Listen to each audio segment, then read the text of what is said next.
From the joy of Eden to the pain of jealousy, Genesis 4 tells one of the most gripping and emotional stories in the Bible. This is the chapter where the first children of Adam and Eve are born, and where the first murder in human history takes place. But beyond the tragedy, there's a powerful message about worship, choices, and God's mercy. Let's walk through it verse by verse.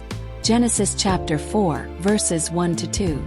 And Adam knew Eve his wife, and she conceived and bare Cain, and said, I have gotten a man from the Lord. And she again bare his brother Abel. And Abel was a keeper of sheep, but Cain was a tiller of the ground. Adam and Eve's life outside the garden begins with family. Eve gives birth to Cain, saying, I have gotten a man with the help of the Lord. Later she gives birth to Abel. Abel becomes a shepherd, while Cain works the soil as a farmer. Already we see the diversity of human work, both honorable in God's sight. Verses 3 to 5. And in process of time it came to pass, that Cain brought of the fruit of the ground an offering unto the Lord. And Abel, he also brought of the firstlings of his flock and of the fat thereof. And the Lord had respect unto Abel and to his offering. But unto Cain and to his offering he had not respect. And Cain was very wroth, and his countenance fell. In time, Cain brings an offering from the fruit of the ground, and Abel brings fat portions from the firstborn of his flock. God accepts Abel's offering but not Cain's.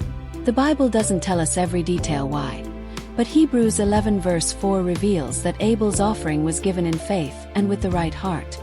The difference here is not simply about what was given, but about the spirit in which it was given. Verses 6 to 7. And the Lord said unto Cain, Why art thou wroth? And why is thy countenance fallen? If thou doest well, shalt thou not be accepted?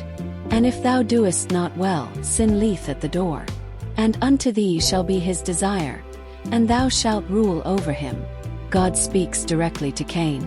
Why are you angry? If you do what is right, will you not be accepted? But then comes the chilling warning. Sin is crouching at your door. It desires to have you, but you must rule over it. This is a timeless lesson. Sin is always ready to enter our hearts, but with God's help, we can resist. Verse 8. And Cain talked with Abel his brother. And it came to pass, when they were in the field, that Cain rose up against Abel his brother, and slew him. Verse 9 to 12. And the Lord said unto Cain, Where is Abel thy brother? And he said, I know not. Am I my brother's keeper?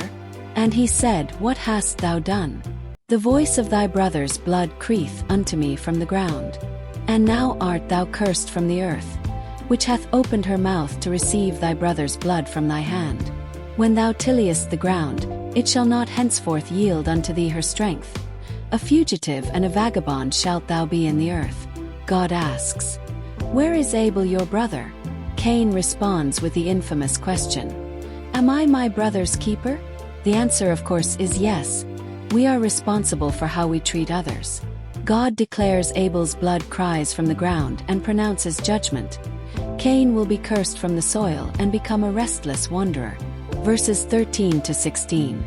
Behold, thou hast driven me out this day from the face of the earth, and from thy face shall I be hid, and I shall be a fugitive and a vagabond in the earth. And it shall come to pass, that every one that findeth me shall slay me. And the Lord said unto him, Therefore whosoever slayeth Cain, vengeance shall be taken on him sevenfold. And the Lord set a mark upon Cain, lest any finding him should kill him. And Cain went out from the presence of the Lord, and dwelt in the land of Nod, on the east of Eden. Cain fears being killed for what he's done. God shows surprising mercy. He marks Cain to protect him from vengeance. Even in judgment, God extends grace. Verses 17 to 24. And Cain knew his wife, and she conceived and bare Enoch. And he builded a city, and called the name of the city after the name of his son Enoch. And unto Enoch was born Irad. And Irad begot Mehujael. And Mehujael begot Methusael. And Methusael begot Lamech. And Lamech took unto him 2 wives. The name of the one was Adah, and the name of the other Zillah. And Adah bare Jabal. He was the father of such as dwell in tents, and of such as have cattle. and his brother's name was Jubal. He was the father of all such as handle the harp and organ. And Zillah, she also bare Tubal-Cain, an instructor of every artificer in brass and iron. And the sister of Tubal-Cain was Naamah. And Lamech said unto his wives, Adah and Zillah, Hear my voice. Ye wives of Lamech, hearken unto my speech.